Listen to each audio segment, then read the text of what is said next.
Well, good afternoon, everyone. Welcome back to your place of chill. It is the Coffee Company, of course, live. It's Monday, so we're back for another. Yeah, that's why. So that's why I'm talking about it. It's Monday, so we're live here on Tottenham on Tour, the world famous home of Levy Out, and we're here for another episode of Tottenham on Tour. Sorry, mate, I was just miles away.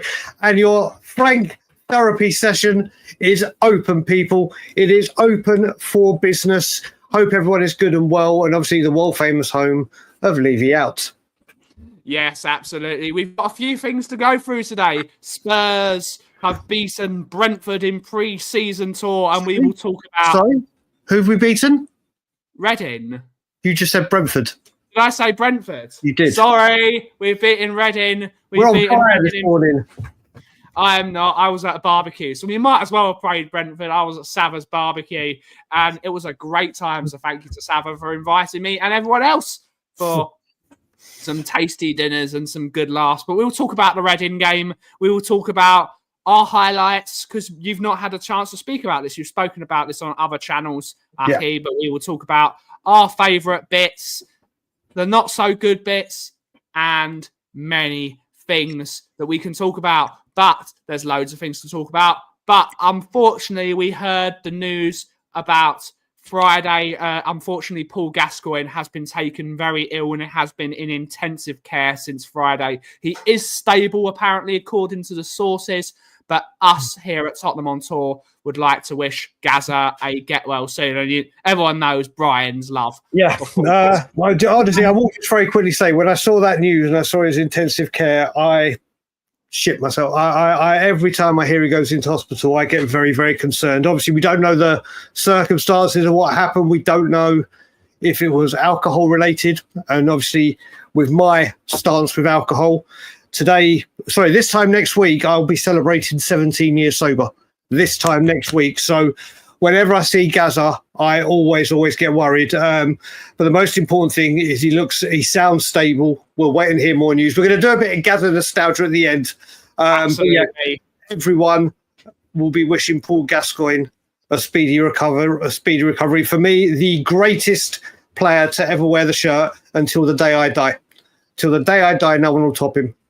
And we will have this argument. But it's another bit of house cleaning. If you have not subscribed already to Tottenham on Tour, we are on the way to 10,000 subscribers, and I believe we are 360 away from the magical 10,000. Let's have a look. I'm bringing up the numbers. I'm bringing it up. We are 300. We are 637 away from the magic number. So if you have not subscribed already, make sure you like and subscribe to Tottenham on Tour. And of course, the Coffee Company on the way to 2,000 subs. But without further ado, let's see who's in the chat to take us through the show. Let's see. Everyone's a European champion, but let's see who's here. We've got Adiz. Good to see ya. And Adiz has posted this. They want to, but this news comes from the least reliable journalist on the history of the earth. But for me, this is Nottingham Forest, knowing that Morgan Gibbs-White wants to leave. They don't want to sell him to Tottenham because they want to make themselves look the big men. So they're manufacturing information. Just so people know, I put it on my Twitter.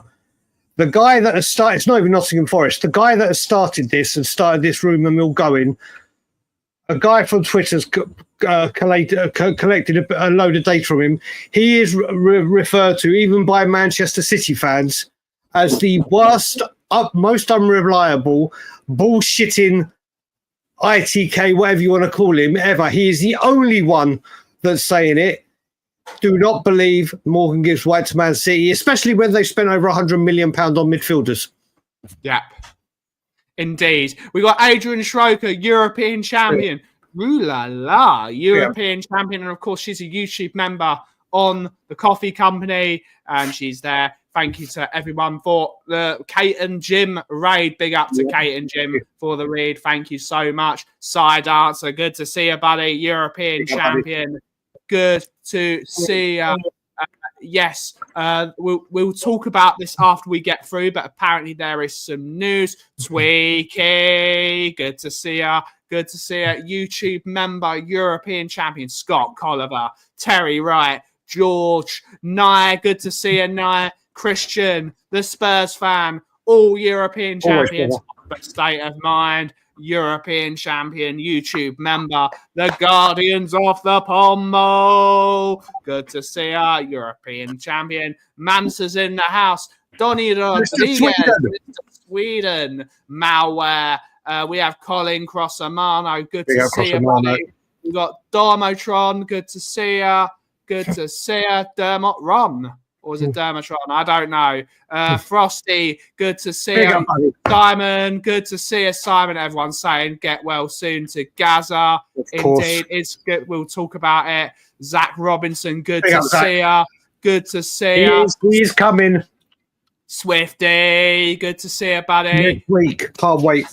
I'm not talking anything political, but Junior Mafia's in the house. Good to see you. Razzle Dazzle's in the house. Kudos is in the house. My lovely Vicky, who is actually here, but she's here. She's here. Paul Tucknott, good to see her. European champion. Oh my words. We got Gray, Ryan G, runners up in the 1972 UEFA Cup final. Archer, YouTube member. Big up Archer, buddy. Curly by the way, Archer, I'm in talk with the Canadian Spurs channel you told me about yesterday. We've been talking via YouTube, so thank you for that, mate. Are you in talks? Is there concrete interest? There's a brand new channel called the Canadian Dose of Spurs. He lives in Alberta. He's a brand new channel. He's got about 700 subscribers, and we've been talking, and hopefully I'm going to get him on one of the late night shows and go on his show.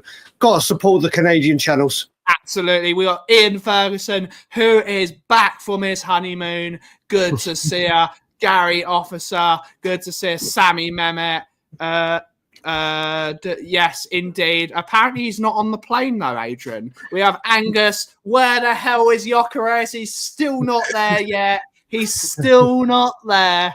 He's still not there. Lubed by Levy. Good to see a Raider. The titanium interest. Is he? I don't know. I didn't see anything.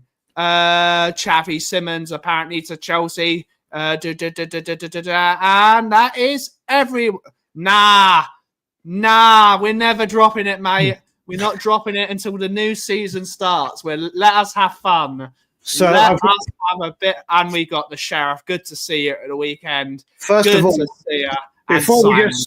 Before we just dissect the Morgan Gibbs-White, before we can talk actual Spurs stuff, all I will say to Tweaky is Gascoigne going to have a crack?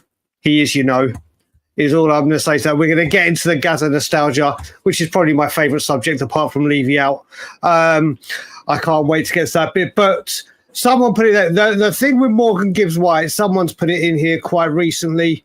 Where was it? I think it was... I can't find... Here you go. From Gray.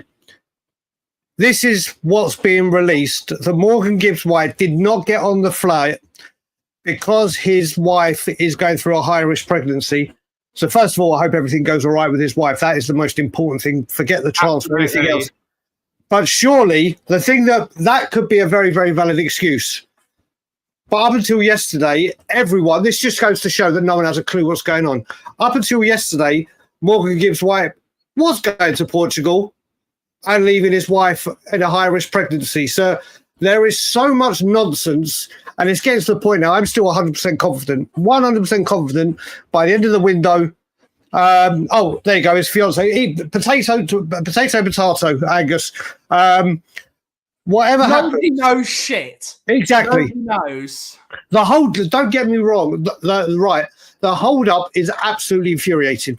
Absolutely infuriating. And I just want Spurs to go either A, here's 70 million, bang, let's get this over and done with. Spurs can move on, Forest can move on. Is Forest spending the Gibbs-White Alanga money like we spent the Bale money before it came in? I've got no doubt in my mind, but it just goes to show yesterday Morgan Gibbs-White expected to get on flight to Nottingham Forest, and that was not just by Forest ITKs, that was by journalists, whatever.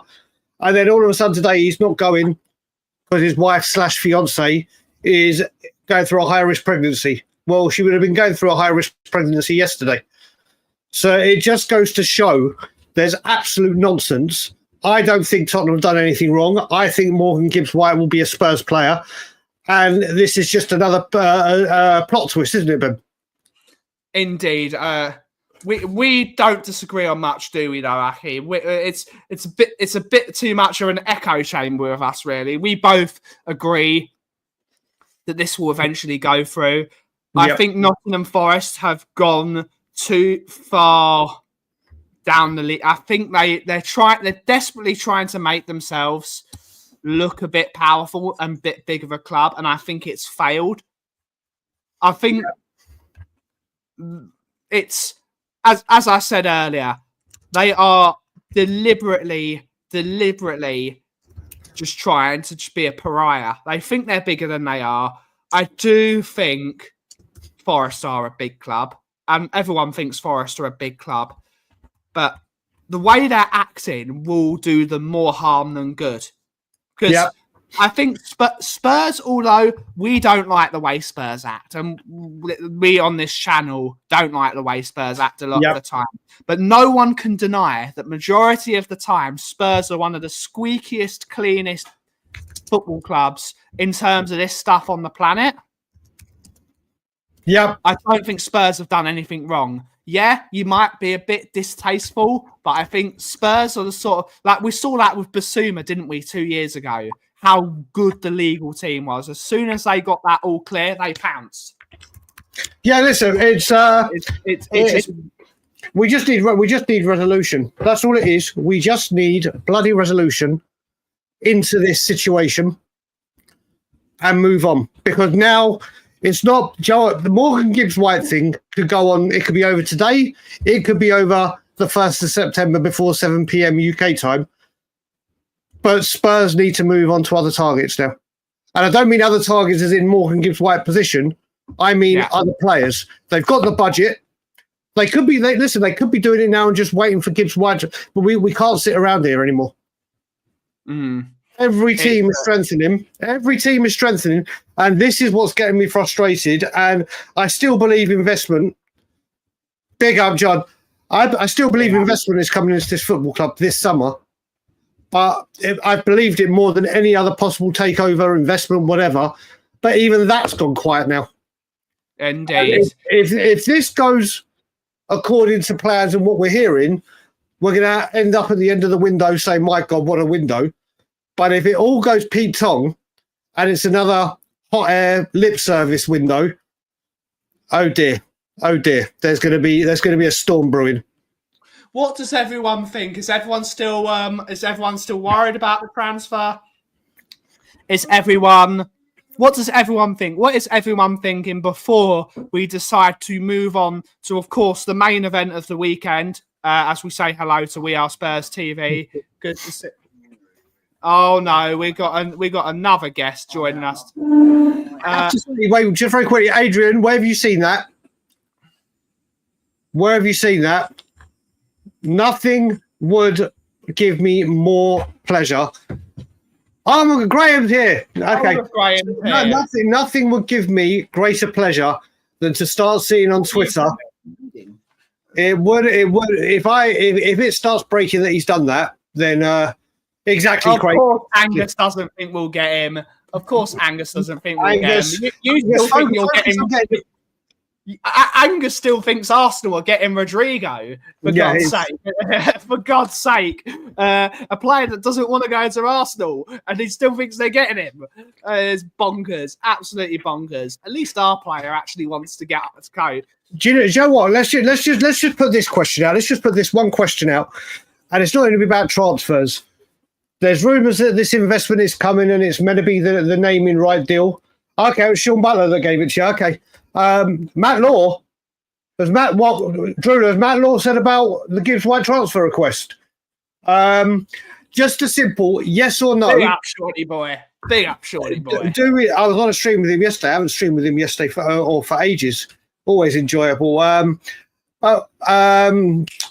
do, mate. Honestly, when Gibbs-White gets announced in a Spurs shirt, Me and Craig are going to have a goddamn field day on Twitter.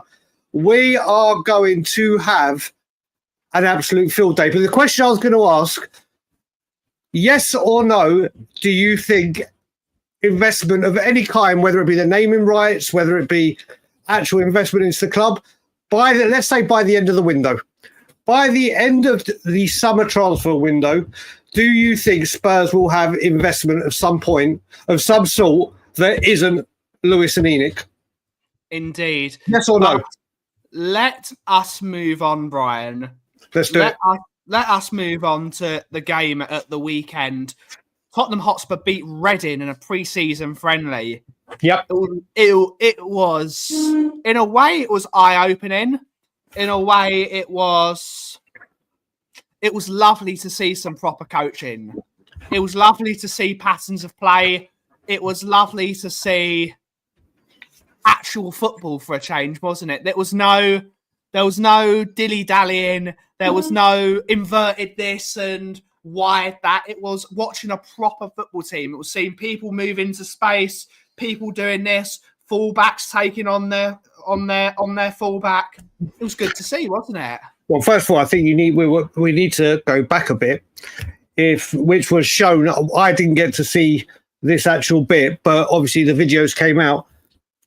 The training drills at both pre-game, after the game, was a step up. We'll get into the coach and Thomas Frank itself, but seeing those things were absolutely incredible.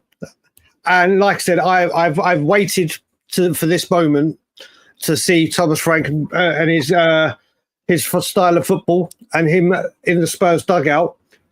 And mate, I was absolutely delighted with what I saw. Yes, it's Reading. Yes, the first half wasn't the greatest, but you could see what Frank's plans and the coaching staff, and fair play to the coaching staff, sitting on the dugout with tablets out.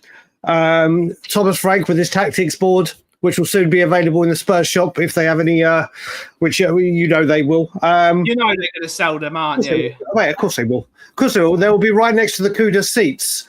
Yeah, tablets. Well, yes. So look, I just saw Thomas Frank. Do you know what? To sum it up, I saw Tottenham play as a team with structure, with a structure, which is what we have been lacking for 2 and a bit years. We're not going to blow everything out of proportion. I think it was a very interesting first half. It was good to see some of the players. It was really nice to see your boy Alfie Devine take up some really good positions. It was really good to see him do those little jinks and jives and those little balls in behind, passing it round over the shoulder. And then it was really nice to see fluidity in the way Tottenham approached going forward, wasn't it? And I think if we get in a more... I think James Maddison, when he gets in that team, I think he's going to have a lot of fun and a lot of joy in that position. Yeah. Let's talk about the first half firstly. Who was your main event? Your number one for that first half performance? Listen, I'm going to be exceedingly biased. Pete, I don't even need to go into it. I love seeing Alfie. I think his pressing went very, very underrated. He lost the ball a couple of times, which he needs to improve on. But like Craig just said, the defence looked like they wanted to defend. And I'm going to say it again, the one that I love, I absolutely adore Kevin Danso.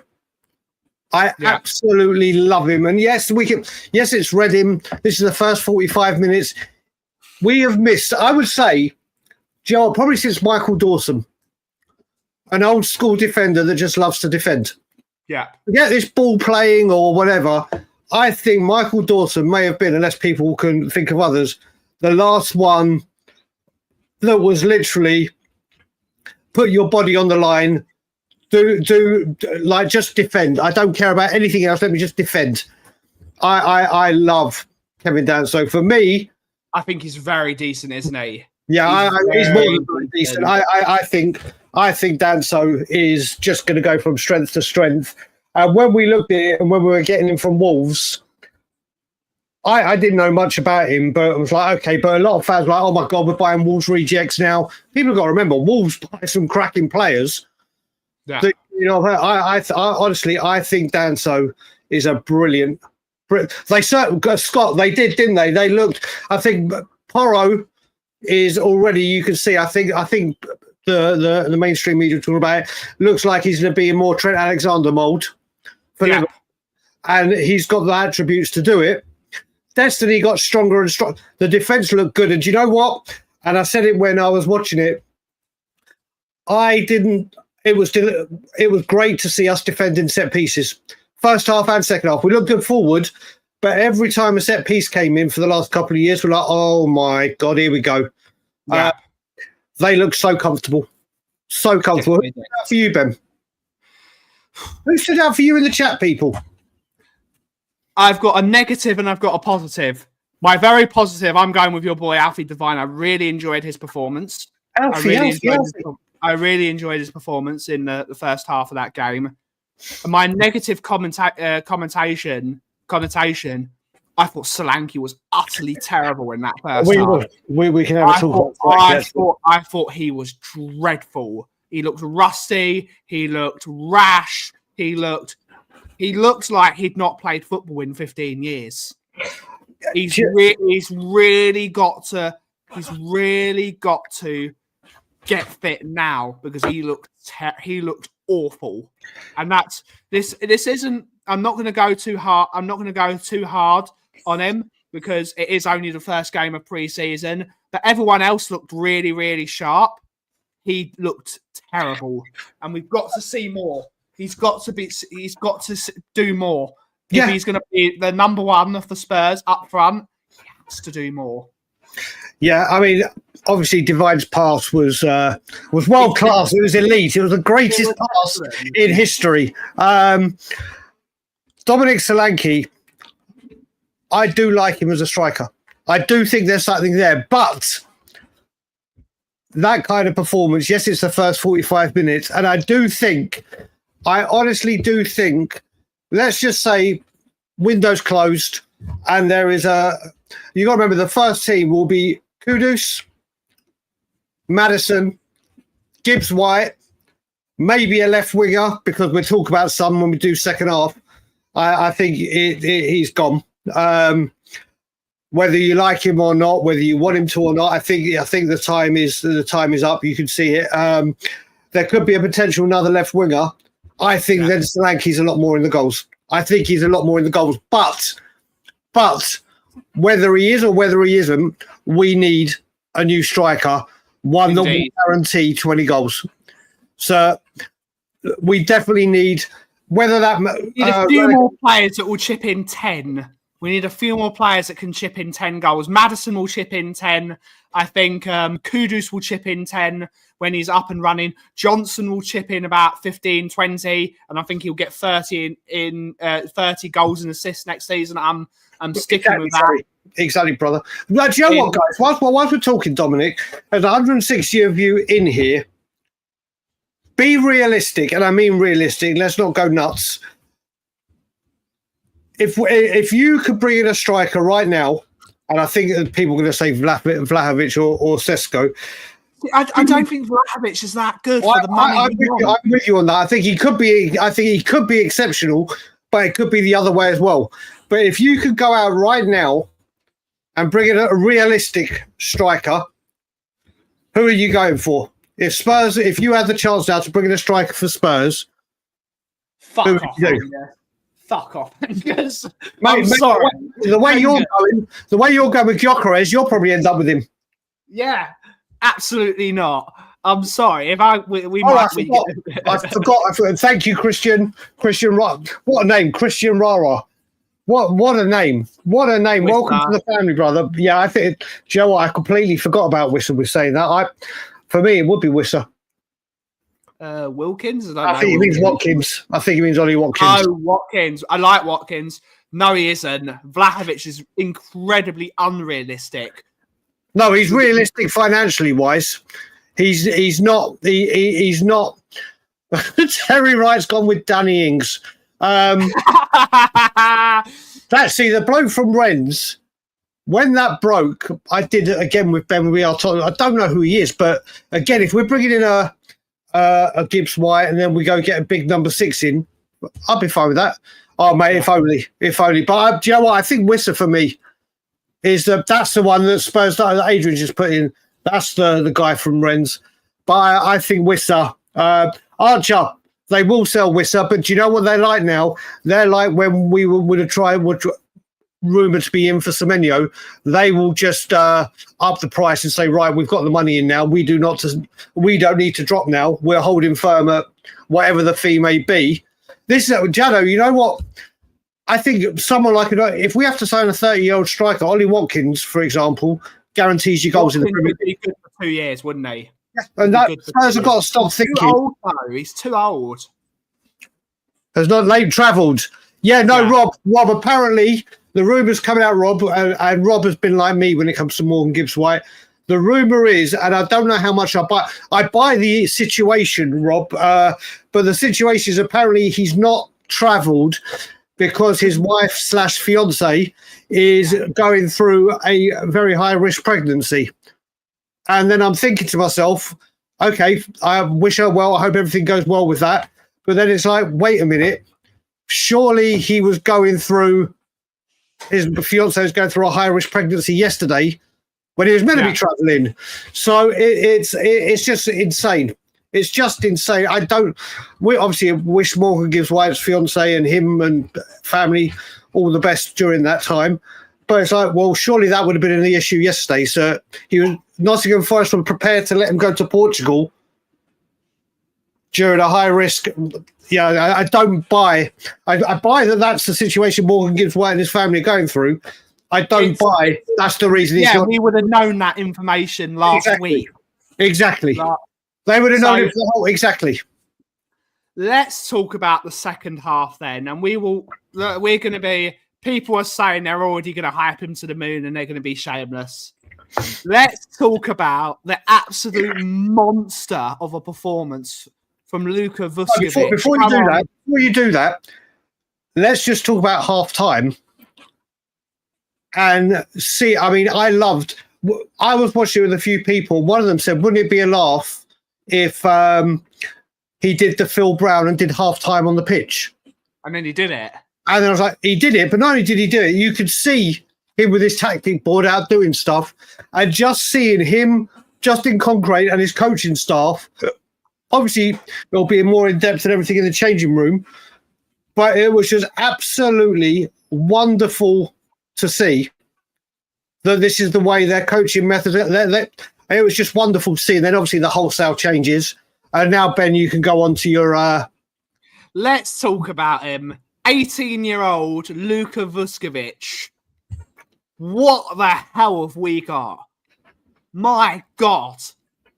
A goal and an assist from a centre-back on his weak side in his first ever performance. What the hell was that? The guy's a monster. The guy's... I can't believe it. He did firstly, the goal for Will Lancashire, really good header. Another set piece, Kudus. Another amazing ball. Did loads of really good crosses in that second half. Really good set piece play. Really nice to see Thomas Frank is already coaching those set pieces. Goal was really, really good. Well timed. Good header into the path of Free Willy, as we like to say. # Free Willy. I get to post that meme again. I get to post that meme. But really good finish as a tap in. But that second goal, Aki, what a finish! That was Harry Kane-esque. That was full Harry Kane on his weak foot. Well, first of all, I mean, obviously he did the massive clattering challenge before that as well. So he clattered into someone, got an assist, got a goal, did a goal line clearance. So first of all, the first goal, Kudus with the cross. I think, it was Kudus with the cross. Kudus with the assist, yeah. How good was it to see us winning the first ball at a set piece? How good was it to see us scoring from a set piece? Frank's been there 5 weeks or 6 weeks now since he's been appointed. How quick has that gone? But he's been there. Obviously, they've been back since July the 1st, or what would it? And already the set pieces look night and day from last season. You can see why Brentford was so good at it, only conceding 2 last season compared to one. You can see immediately their message is getting across. The defenders are defending, and what a leap! I mean, let's be very, very fair and honest.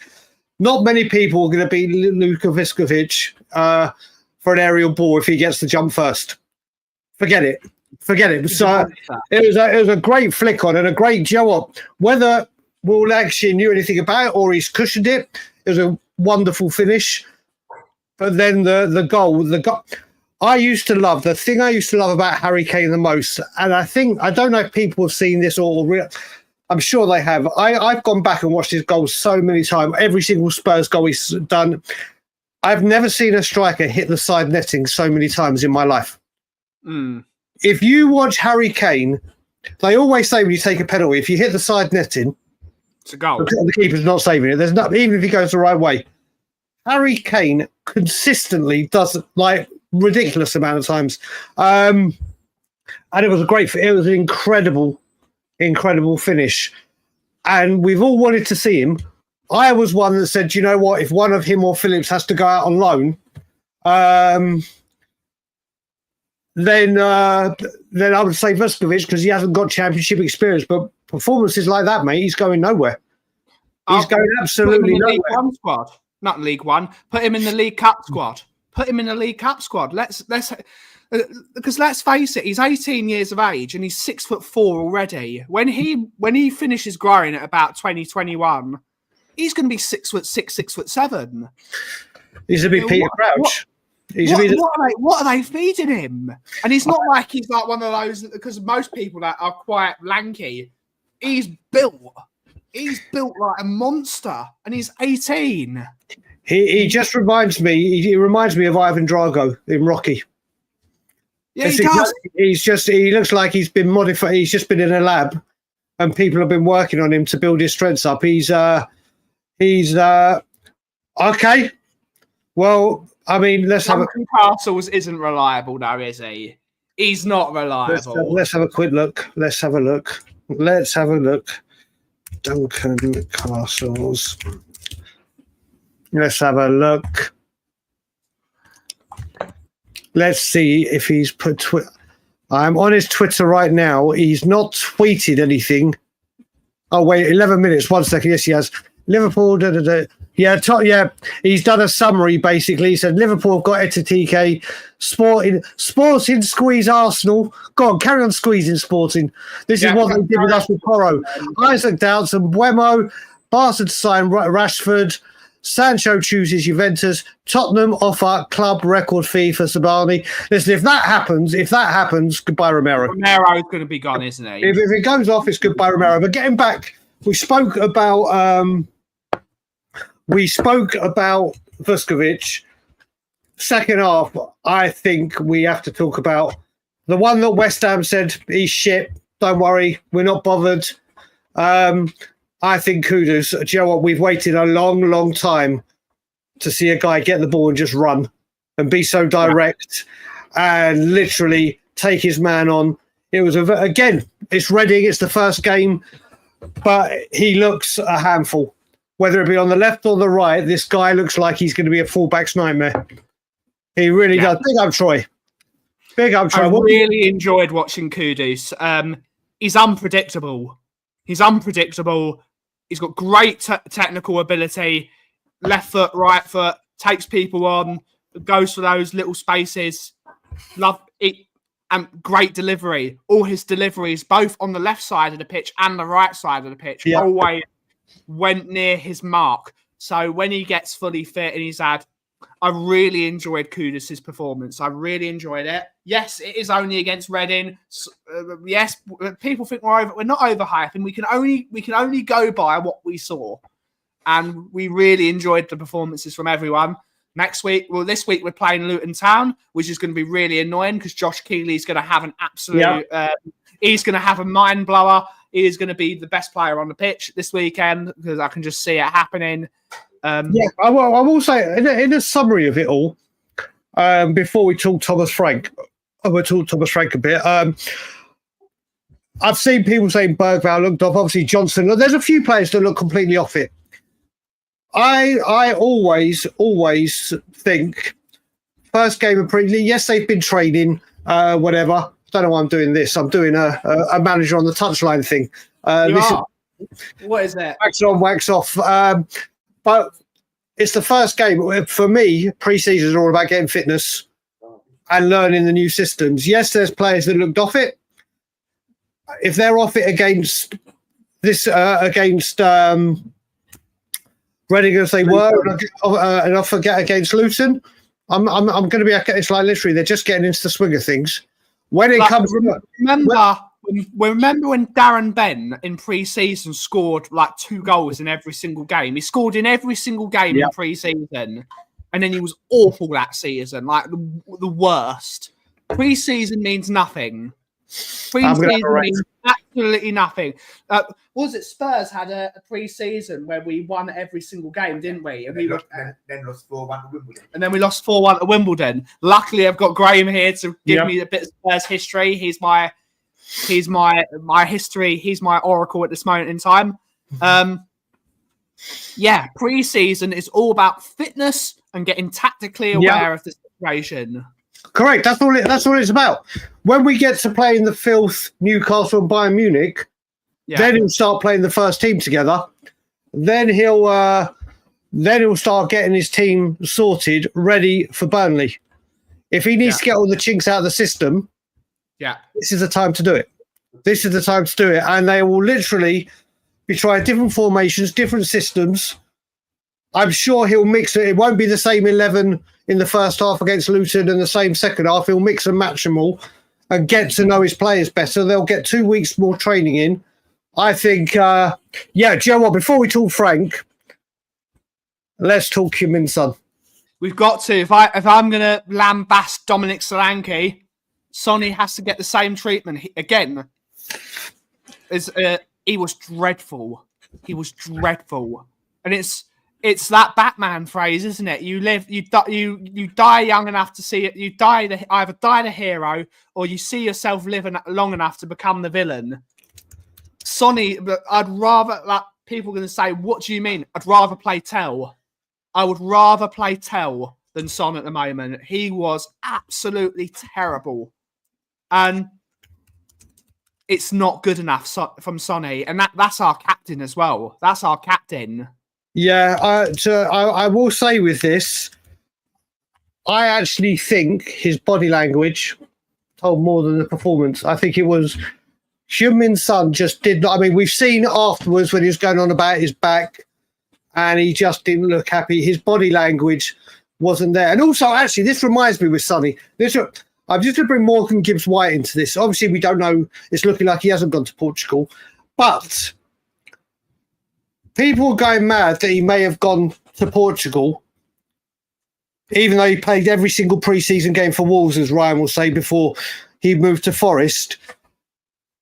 Everyone's going mad that he's going to go on this and as Craig said as well, he's going to Portugal, or could have been going to Portugal. He's not going to Mars. He's not going to Mars. But then we've got people that are all know that Heung-min Son is going to be in Korea, and then he's probably going. So we have to remember, why is it not okay for Morgan Gibbs-White to get on the plane to Portugal, but it is okay for Son to get on a plane to Korea? And then so people do this when you go on pre-season. Harry Kane went on pre-season, and then we sold him. You look at this happens with players. But getting back to Son, his body language was, and we've been blessed to see Heung-min Son for 10 years, and I've not once seen his body language like that. Not once. Even during the dark times and the bad times with everything going on, I have not seen Heung-min Son look so disconnected. Yeah. Maybe he's just come back. Maybe he's not up to full fitness, or maybe it's just now. Exactly, mate. It's not far. This is the thing. But Heung-min Son Who knows? We'll see against Luton. I'm sure he'll play against, unless his back injury is something. I think we are now witnessing the final few weeks of Heung-min Son as a Spurs player. I think I was very sad. It's really sad. You know, the sad thing is, you know what the sad thing is whether he goes straight after but I think he is going. If he goes straight after the tour career or before the season starts, he's not going to be able to get a send-off at Tottenham. No. There's no hope. I really miss... They've got to find a way of doing it as a trophy-winning captain and as a Spurs legend, because he is a Spurs legend. I really miss, and people of my age will remember this, and obviously younger, because it was only recently. I remember, and I used to love it, the Saturday before the season started, Spurs always played a pre-season game at home. Yeah. Always unveiled the new players. The new shirt. The last one I went to is the season where Gareth Bale went to Madrid and we had Soldado and he scored a penalty against... I keep forgetting. Who's the team that only signed Basque players? Bilbao. We played Bilbao. But I used to love every Saturday before the start of the season, and that would have been the perfect thing for Heung-min Son, if he was going, to say goodbye. But I think whether it be after career or before the window shuts, I am convinced Heung-min Son's going. I mean, yes or no to the 133 people in here. Do you think Son is going? Yes or no? I think it's... need to have a shout out for Phil Coyes, because he was very, very sad. I saw him at the weekend. He was beside himself that his boy Till didn't play. Our thoughts and prayers go to our buddy Phil Coyes, who didn't get to watch Tell at Savas Barbecue and rub it in his face. Yeah. Thoughts and prayers are to Phil Coyes. People still think Sonny is going to be there. Drula says no. No, I said you think Sonny is going to be going. So okay. People think he's going. Yeah, okay. Yeah. People think he's going. Yeah, Liverpool. Do you know what? Just to talk about Liverpool very quickly, it annoyed. Do you know what? You look at it, and so at Gazza, we're going to be talking about the great man himself shortly after we've spoken about Frank. Liverpool, when we had that sliding door moment, everyone talks about 4-1 Wembley, and it was like, right now Spurs built from a place of strength, and we didn't. Well, Liverpool, mate, they've won the league already. It's literally let's go. No one is catching up with them. No one. I don't think City can handle them. Big up Malware. Big up Malware for a $5 super chat, saying Johnson as an inside forward in a 3-5-2. Solanke as the target man would potentially be great. Him making those runs and finishes. The problem is with a 3-5-2, we've just spent £55 million on Kudus. Where does Kudus play? Yeah, listen, this is the thing. You got to remember, it's going to be a squad game. He will go back to but I think what you got to look at is Johnson, I think, will do much better playing in that position. But I hope Spurs don't say, right, we're going to use Johnson and Tell constantly as the one to play alongside Solanke. We need a strike. We definitely need a striker. But I do think Johnson will be a lot better in that position. He was not very good on Saturday. He was out on the wing again. But I think that was out of necessity, because Kudus would have started there like he did. If we're going to play that, Kudus will play that position. Exactly. There's that as well, Alpesh. There's that as well. I love that. Kudus, that's brilliant. The prisoner, Marion Azkaban. I like it. Yeah, that's too long a word for me to say this early in the morning. But I will say, yes, there was a non-disclosure agreement, and there's a release fee for Phil Coyes. Phil Coyes has a release fee on him. Let's just have a quick chat before we get on to Gazza about Thomas Frank. Yeah. Go on, Ben. You go first, because I can wax lyrical about. We've seen it from the videos, haven't we? Of him of he just looks brilliant, doesn't he? I really love the way he speaks. Yeah. It might be that me falling into the love of PR and a new manager, and it's the honeymoon period, blah, blah, blah, blah, blah, blah, blah, blah, blah. I really love the way him and Justin Cochran, I'm putting them two together because I think Justin Cochran is the secret weapon here. Yeah. I think he is the secret weapon of the way we attack. I love the way they two speak. They're so positive. They're driving people forward. It's really great to see them work. And I like that how after the game, that video of him talking to everyone of 45 minutes and positive reinforcement. I just really enjoyed the first game of Thomas Frank, and long may it continue with these little bits of information and the way they break things down so articulately, and it's great to see. Oh no, it is. I mean, obviously, I have fallen. Obviously, people know I'm not going to keep going, but I've wanted this moment and loved everything he's seen, done, whatever, for 2 years. But now when you see it in the Spurs show, I mean, some of the fans, big up Richard, the Montrealian, I'm going to go with it. To Kate and Jimbo as well. Thank you so much for the raid as well. Like I said, there was still Spurs fans going mad about him, whether it's still Ange Postecoglou rage syndrome, which is still sweeping through this fan base, or they were just saying, oh, he doesn't look right. Look at that first half. It was boring. It was like, my good God. My good God. And do you know what I loved as well? When Spurs showed yesterday his full-time team talk on the pitch. It's very brief, 1 minute. But this man speaks and everyone listens. And I am just, you will never see me saying a bad word about him. I don't think Spurs fans realise how lucky we are that we've got him. Just like Spurs fans are so weird, aren't they? Oh, they were taking the piss out of Thomas Frank wearing a tracksuit. He was wearing a Spurs tracksuit because, let's face it, he's not going to wear a suit to a pre-season game, and he doesn't wear them anyway. He's more of a leather jacket sort of bloke.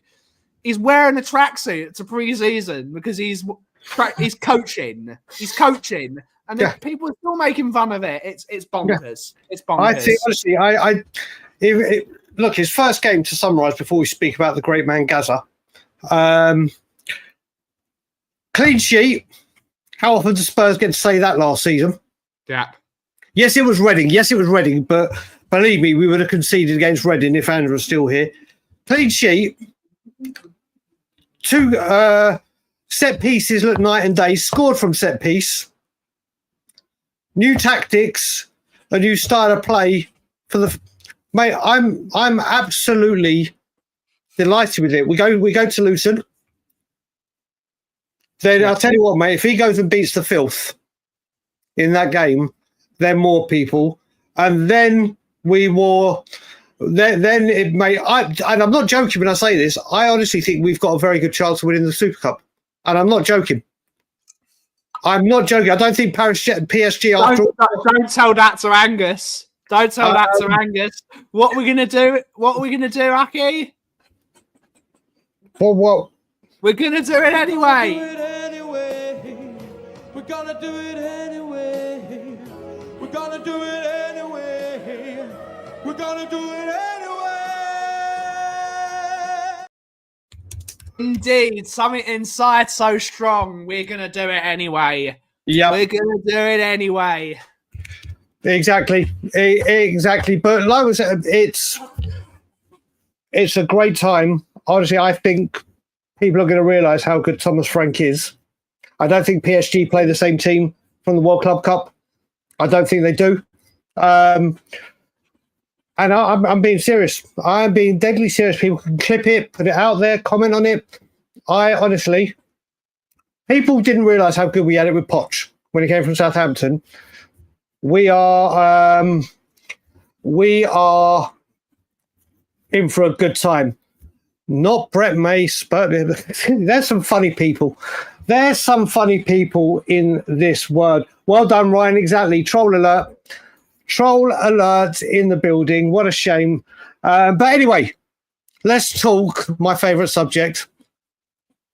Let's talk Paul Gascoigne and give some nostalgia on, for me, the Tottenham GOAT for the rest of my life for many, many reasons. Ben, obviously, you didn't get to see him. You didn't get to see him at all. You only got to see him at all. I mean, the only time I've ever seen Paul Gascoigne was when Spurs played Inter Milan in the first game at the new stadium.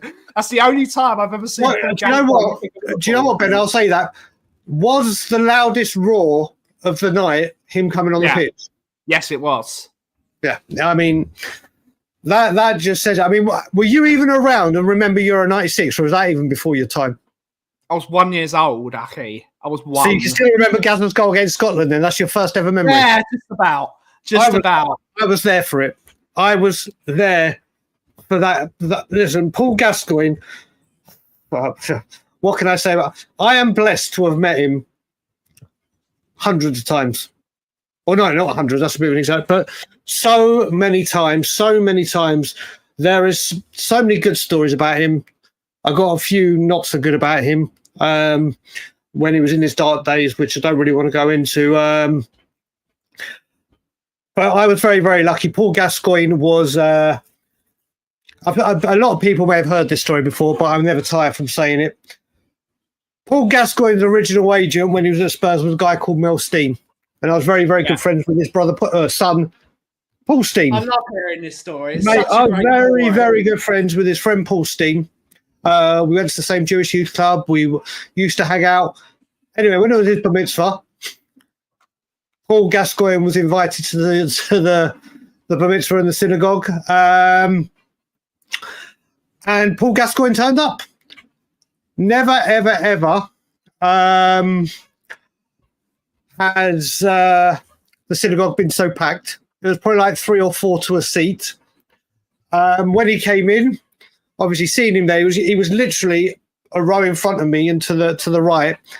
I just could not stop looking at him in amazement. How old had I been then? 1991. It was when we won the FA Cup. So I would have been what, 12? Yeah, I'd been 12. Yeah.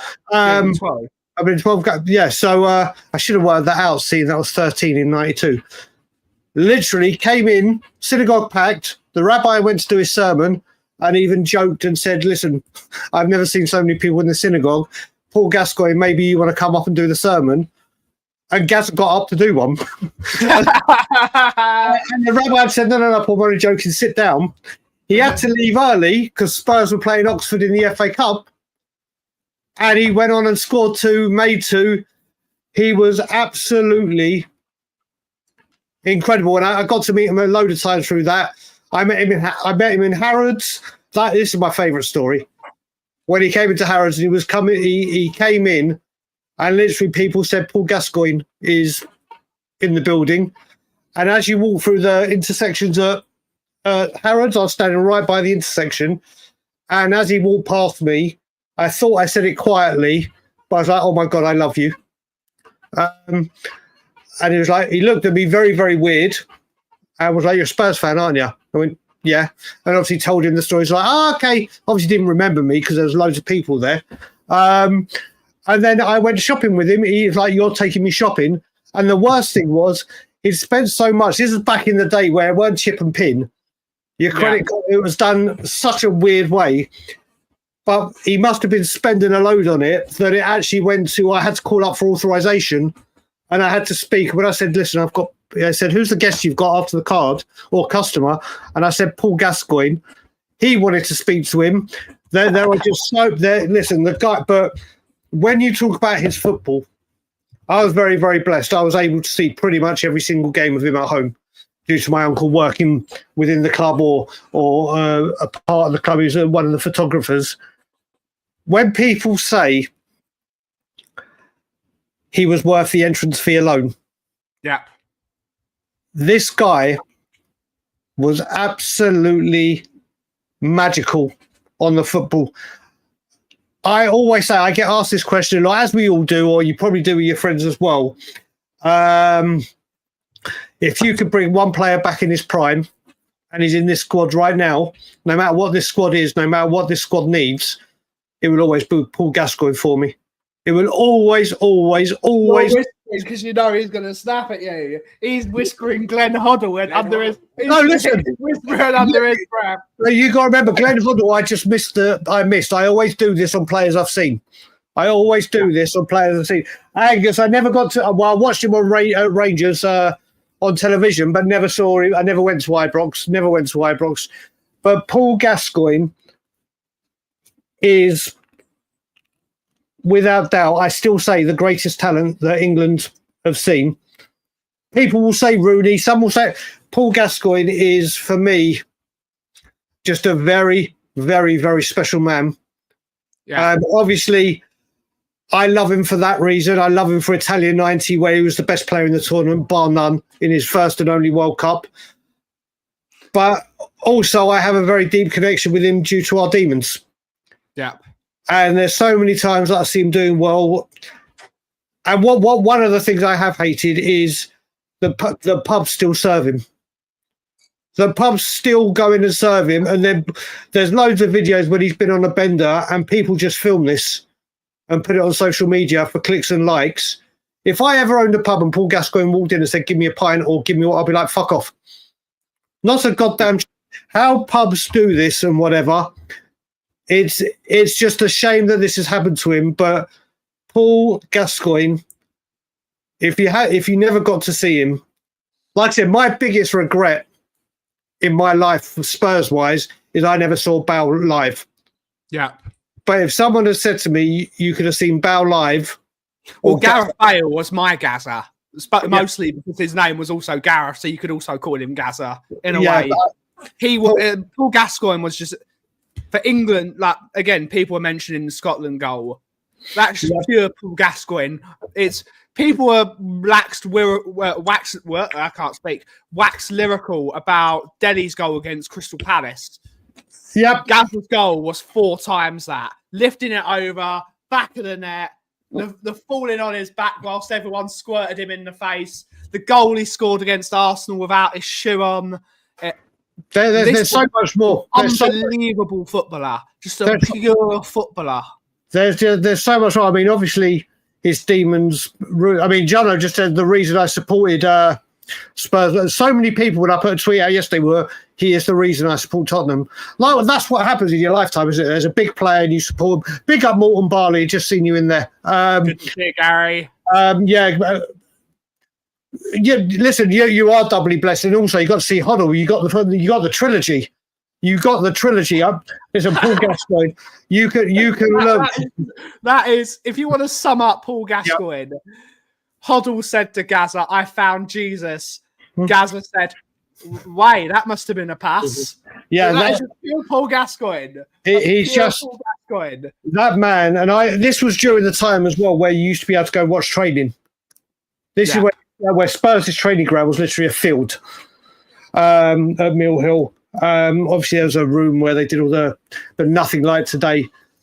The man was I am truly blessed, honoured and privileged to have seen him.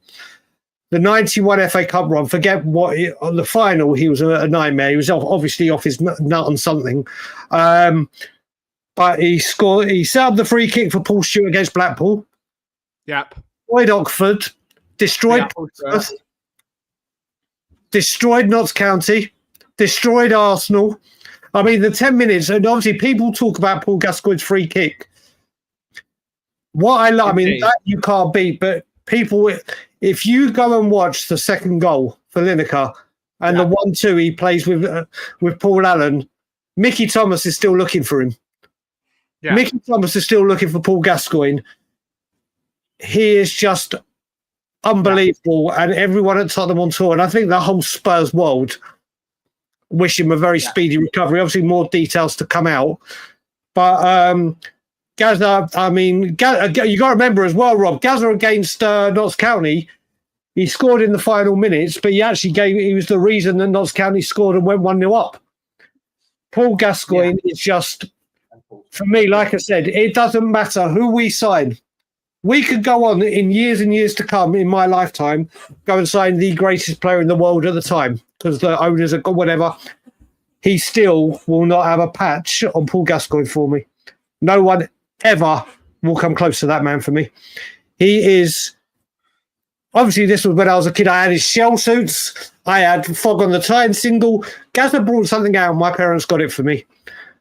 Just the greatest player in a Spurs shirt for me, and nothing will ever change on that. The funny one, he told the story of Peter Shilton in goal. I think Peter Shilton was in goal. He was. And Gazza just had a sponsorship for a mobile phone. They've been away with England. Yeah, been away. So he gave him a mobile phone and he said, when we play against you, I'm going to have a phone in the goal and I'm going to call you and I'm going to tell you where I'm going to put the free kick. And then he goes on to score a hat-trick of free kicks. No, he scores two free kicks. Two free kicks. And he's just like that to him. I was at that game. Literally, you can see him when he scores the third one that he's pissing himself as he runs away. He is literally, honestly, we could talk about Gascoigne. I could do a whole show on Gascoigne. No matter where it goes on Gascoigne. Do you know what, as well? One of the stories, it is a Spurs story, but it's not. The first game I ever took my sister to was Spurs-Everton, and it was when he was at Everton. And literally the whole game was spent singing to Paul Gascoigne. He got to take a corner at each corner of the ground, the whole stadium. He's coming. Melia is meant to be coming in January, I believe. Oh, is Rabona penning the testimonial for... can't remember who the testimonial was.